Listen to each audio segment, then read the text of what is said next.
LPU ప్లేస్మెంట్ల రికార్డులు సృష్టిస్తోంది. Final year student 2.5 కోట్ల ప్యాకేజ్ పొందుతున్నారు. 1700 మందికి పైగా ఎల్పియు స్టూడెంట్స్ 10 లక్షల నుంచి 2.5 కోట్ల ప్యాకేజెస్ పొందారు. విద్యా విప్లవం ప్రారంభమైంది లవ్లీ ప్రొఫెషనల్ యూనివర్సిటీలో. తన ఇంటిపై దాడికి కారణం వేమిరెడ్డి దంపతులే అని స్పష్టం చేశారు మాజీ ఎమ్మెల్యే నల్లపరెడ్డి ప్రసన్నకుమార్ రెడ్డి. కోడూరు కమలాకర్ రెడ్డి, దువ్వూరు కళ్యాణ్ రెడ్డి, జెట్టి రాజగోపాల్ రెడ్డి, పెనుబల్లి కృష్ణ చైతన్య, సుధాకర్ రెడ్డి, మల్లారెడ్డి తన ఇంటిపై దాడి చేయించారన్నారు. సాక్ష్యాలతో సహా వీడియో చూపినా కేసు పెట్టలేదన్నారు నల్లపరెడ్డి.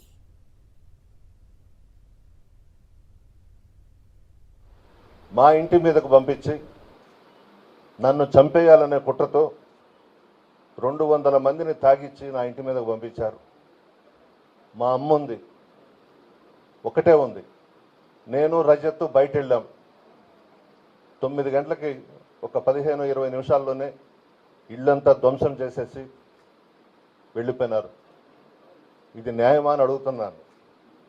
రాజకీయాలలో ఓనమాలు నేర్చుకో అమ్మా, నీకంత అనుభవం లేదు, రావడం ఎమ్మెల్యే అయిపోయినావు, రాజకీయాలలో ఎలా మెలగాలనో తెలుసుకుని మాట్లాడమ్మా అని ఈ ఒక్క మాట మాత్రం నేను ఈ సంవత్సరంలో ఆ మనిషికి సలహా ఇచ్చాను.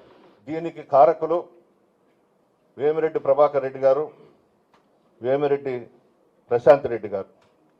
కొంతమంది నాయకులు గేటు ముందున్నారు, వీళ్ళు ప్రోత్సహించి లోపలికి పంపించడం. అందరూ సీనియర్ లీడర్సే. వీడియో కూడా మీకు చూపిస్తాం.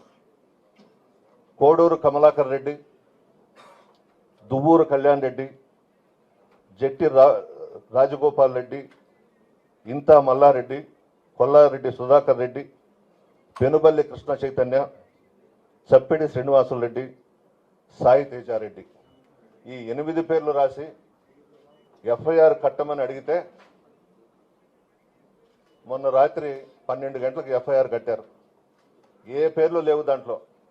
ఎవరో దుండగులు వచ్చి మా ఇంటి మీదకి వచ్చి మా ఇల్లు పగలగొట్టారని ఆ ఎఫ్ఐఆర్లో పెట్టారు.